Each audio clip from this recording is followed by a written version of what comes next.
किसी का घर मजबूत होता है तो वो अपने घर से छोड़ के क्यों भागता है। जाहिर सी बात है कि वो लोग कमज़ोर महसूस कर रहे हैं और बीजेपी बहुत कमज़ोर हो चुकी है, हार चुकी है बीजेपी। बिहार, उत्तर प्रदेश और बहुत जल्दी हो सकता है झारखंड में भी एक धमक दिखाई देगी आपको। और निश्चित रूप से इस बार जो है निषाद मूड बना लिया है कि इस बार नाव चुनाव निशान को वो भूलेगा नहीं। निषाद अब जाग चुका है, मांगेगा नहीं छीनेगा, अपना अधिकार छीन के लेगा और लड़ के लेगा।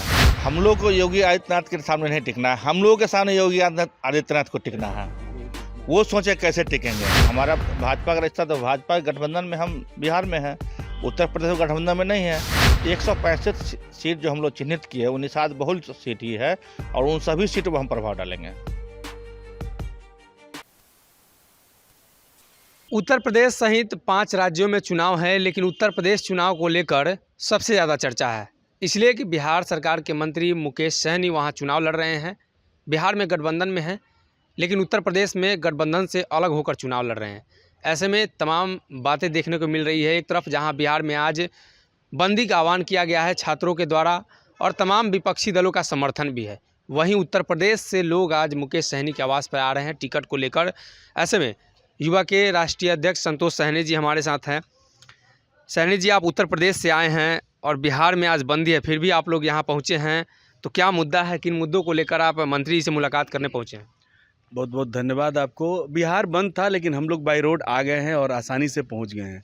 मंत्री जी से मिलने का मुद्दा ये था कि हम लोग 165 सीटों में मजबूती से निषाद बाहुल्य सीटों पे उत्तर प्रदेश में चुनाव लड़ रहे हैं और उन्हीं 165 सीटों के लिए कुछ प्रत्याशियों के नामों की घोषणा हम लोगों ने बैठक में कर दिया है और कुछ आज निर्णय लेना है। तो वो निर्णय लेके और हम पूरे 165 सीटों पर अपने प्रत्याशियों की घोषणा करने के लिए यहाँ पर हम लोग बैठक करने के लिए आए हैं। क्या लगता है आपको, एक तरफ जहां पूर्वांचल के क्षेत्र में आप लोगों की संख्या ज़्यादा है, आप लोग सहनी बाहुल क्षेत्र है पूर्वांचल, वहीं दूसरी तरफ पूर्वांचल से योगी आदित्यनाथ भी चुनाव लड़ रहे हैं, कैसे टक्कर देंगे? देखिए, योगी आदित्यनाथ की जो सीट रही है अब तक गोरखपुर, उसमें जितनी भी विधानसभा हैं गोरखपुर जनपद में सभी विधानसभा निषाद बाहुल्य हैं। और गोरखपुर ही नहीं, देवरिया, कुशीनगर, सिद्धार्थनगर, संत कबीर नगर, मऊ, बलिया, आजमगढ़ जितनी भी सीटें हैं निषाद बाहुल्य सीटें हैं।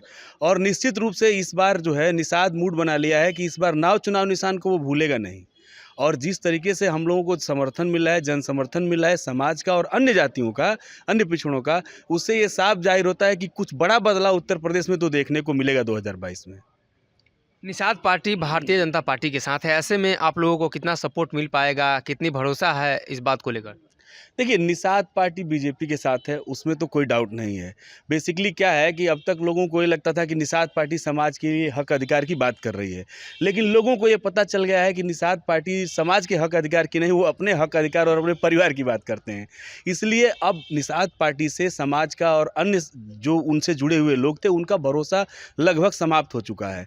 और वो जितने भी लोग उस साइड थे वो सब लोग हम लोगों को समर्थन दे रहे हैं और माननीय मंत्री जी सन ऑफ मल्ला मुकेश सहनी जी की विचारधारा में उनका पूर्ण विश्वास हो चुका है। तो वीआईपी पार्टी अब लगभग सर्वमान्य पार्टी बन चुकी है और उत्तर प्रदेश के पूर्वांचल के जनपदों में यह बहुत मजबूती से लड़ेगी चुनाव और उसका परिणाम आपको 10 मार्च को दिखाई देगा। पहली बार आप लोग चुनाव लड़ रहे हैं, तो पहली बार चुनाव में आप लोग इतने भारी मात्रा में सीटों पर अपने प्रत्याशी को उतार रहे हैं, 165 सीटों पर, तो कैसे देखते हैं इसको? एक तरफ जहां उत्तर प्रदेश में योगी आदित्यनाथ की पिछली बार लहर चली थी, बड़े बड़े राजनीतिक धुरंधर साफ हो गए थे। भारी मात्रा में कहाँ हम उतार रहे हैं, जो हमारी आबादी है उस हिसाब से हम उतार रहे हैं। हमारी आबादी 18% है, उस हिसाब से 403 विधानसभाएं हैं और 18% 20% के हिसाब से हम हमारी जो संख्या बनती है उस हिसाब से हम लोग 165 कैंडिडेट उतारे हैं। कैसे टक्कर देंगे? काफ़ी बहुमत से योगी आदित्यनाथ पिछली बार आए थे और इस बार भी कहा जा रहा है कि उनके नेतृत्व में चुनाव लड़ा जा रहा है, प्रधानमंत्री भी आएंगे, तो ऐसे में आप लोग टिक पाएंगे उनके सामने? आप अभी देखे होंगे कुछ दिन पहले बीजेपी भारतीय जनता पार्टी के लोग किस तरह से भगदड़ मची थी, लोग छोड़ छोड़ के, और उनका घर छोड़ छोड़ के लोग इधर उधर भाग रहे हैं। इससे आपको अंदाज़ा नहीं लग रहा है कि बीजेपी की कितनी मजबूत स्थिति है आज उत्तर प्रदेश में? आपको हमको क्या बताना है, आप तो खुद ही देख रहे हैं। अगर वो किसी का घर मजबूत होता है तो वो अपने घर से छोड़ के क्यों भागता है। जाहिर सी बात है कि वो लोग कमज़ोर महसूस कर रहे हैं और बीजेपी बहुत कमज़ोर हो चुकी है, हार चुकी है बीजेपी चुनाव। इसीलिए वहाँ से लोग भाग रहे हैं, सुरक्षित जगहों पे जा रहे हैं और बहुत सारे लोग उधर से भी हम लोगों को अप्रोच कर रहे हैं। और देखिए आने वाले टाइम में क्या होता है, अब माननीय मंत्री जी सारी चीज़ों का फैसला लेंगे। भाजपा के प्रदेश प्रभारी आज आ रहे हैं बिहार, भूपेंद्र यादव जी, क्या मांगे हैं उनसे? कुछ मांग आप रखेंगे? हम क्या उनसे मांगेंगे, हम क्या उनसे मांगेंगे? जो उनको कहना होगा, जो उनको मिलना होगा, वो आप जिनसे हमारे मुखिया हैं माननीय सन ऑफ मल्ला मंत्री जी मुकेश सहनी जी, उनसे मिलेंगे, उनसे बात करेंगे अगर मिलना चाहेंगे तो मिलेंगे, नहीं तो नहीं मिलना चाहेंगे तो कोई बात नहीं। हम उनसे नहीं जाएंगे मांगने के लिए, हम उनसे कुछ मांगने के लिए नहीं जाएंगे। हम लोग अपनी ताकत दिखाएंगे, जब हमारी ताकत बढ़ेगी तो खुद ब खुद वो हमारे पास आप लोग चल के अपने अधिकार के लिए मांगेंगे नहीं, लड़ेंगे? बिल्कुल लड़ेंगे, मांगेंगे नहीं लड़ेंगे। बहुत पीछे पीछे हम लोगों को घुमाया है लोगों ने। आप मंत्री जी का भाषण सुनते होंगे, मंत्री जी ने कम संघर्ष नहीं किया है, और अब मंत्री जी के साथ बहुत सारे लोगों का एक काफिला बड़ा हो गया है। बिहार, उत्तर प्रदेश और बहुत जल्दी हो सकता है झारखंड में भी एक धमक दिखाई देगी आपको। तो वो प्लानिंग चल रही है, वो सब चीज़ें हैं, आने वाले समय में सब चीज़ें आप लोगों को दिखाई देंगी। देखिए, और भी कई लोग हमारे साथ जुड़ेंगे। उत्तर प्रदेश से कई लोग आए हैं। क्या नाम हुआ आपका? मेरा नाम मुकेश सहनी हुआ। आप उत्तर प्रदेश में कहाँ से हैं? हम बिहार से हैं और उत्तर प्रदेश के चुनाव प्रभारी हैं। प्रभारी हैं पर। जी। अच्छा, एक बात बताइए, बिहार में आपने राजनीतिक समीकरण देखा है, किस तरीके से बिहार की राजनीति चलती है। उत्तर प्रदेश भी उसी प्रकार की राजनीति पर चलती है, ज़्यादा अंतर नहीं होता है। ऐसे में आप लोगों की जिम्मेदारी और योगी आदित्यनाथ के सामने टिकना होगा। आप लोगों को कैसे टिकेंगे?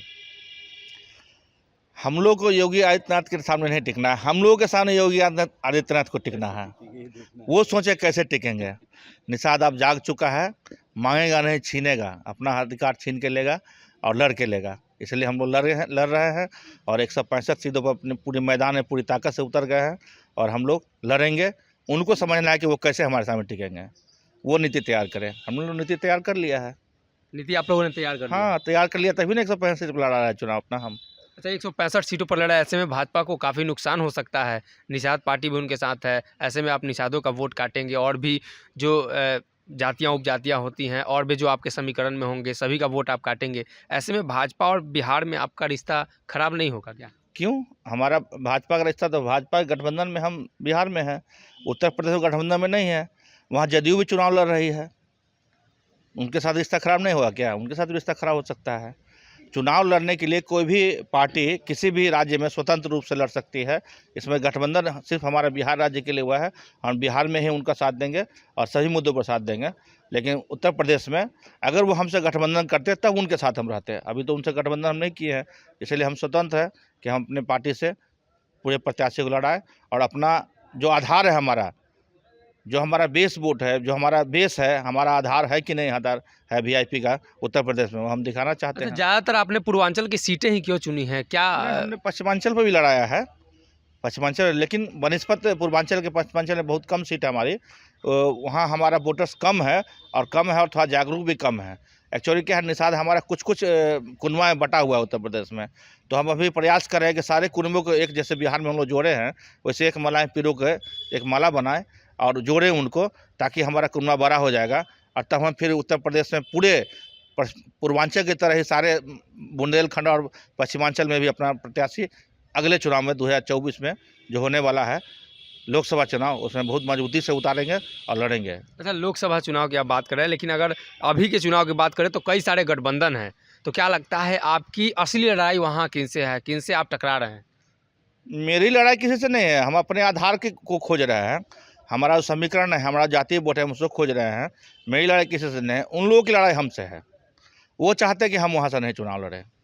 आपकी लड़ाई उन लोगों से नहीं है, उन लोगों की लड़ाई? उन लोगों की लड़ाई हमसे है, इसलिए ना वो डरे हुए हैं हमसे कि भाई मुकेश सहनी से नहीं चुनाव लड़े। आकलन आप लोगों ने किया है क्या कि कितना वोट आप लोगों को, कितने प्रतिशत आने वाले हैं? क्या अंदाजा है? जरूर, हमारा 18% वोट है वहाँ, तो निश्चित रूप से हमारा वोट हमको मिलेगा। और ये 10 तारीख को पता चल जाएगा कि हमारा क्या अस्तित्व है वहाँ, हम कितने वोट ला रहे हैं। कितने सीटों पर आप प्रभाव डालेंगे इस चुनाव में? कितने सीटों पर भारतीय जनता पार्टी को खासकर नुकसान पहुंचा सकते हैं? 165 सीट जो हम लोग चिन्हित किए, 19 बहुल सीट ही है और उन सभी सीटों पर हम प्रभाव डालेंगे।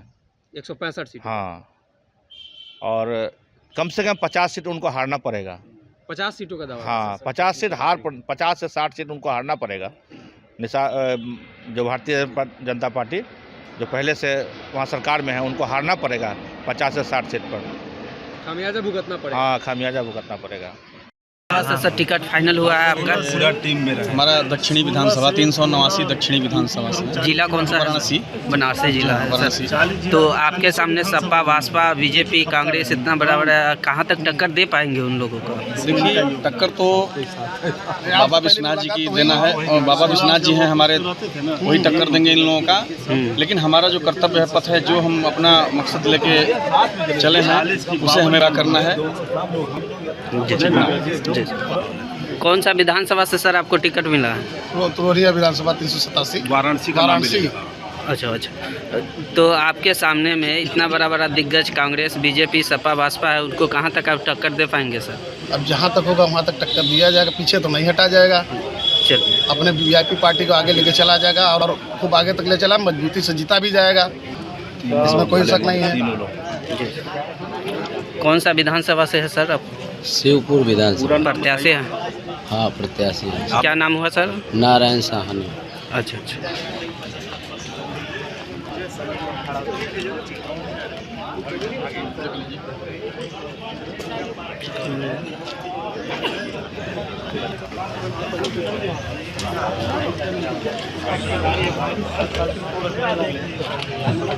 बीजेपी पार्टी जिंदाबाद जिंदाबाद जिंदाबाद, जिंदाबाद जिंदाबाद जिंदाबाद, भारती जिंदाबाद जिंदाबाद जिंदाबाद जिंदाबाद जिंदाबाद जिंदाबाद, मुकेश सहनी जिंदाबाद जिंदाबाद जिंदाबाद, मुकेश सहनी जिंदाबाद जिंदाबाद जिंदाबाद, बीजेपी पार्टी जिंदाबाद जिंदाबाद जिंदाबाद, बीजेपी पार्टी जिंदाबाद जिंदाबाद जिंदाबाद, जयराम साहब जिंदाबाद जिंदाबाद जिंदाबाद, नाव साहब जिंदाबाद जिंदाबाद जिंदाबाद, विराजना बहन फूलन देवी अमर रहे,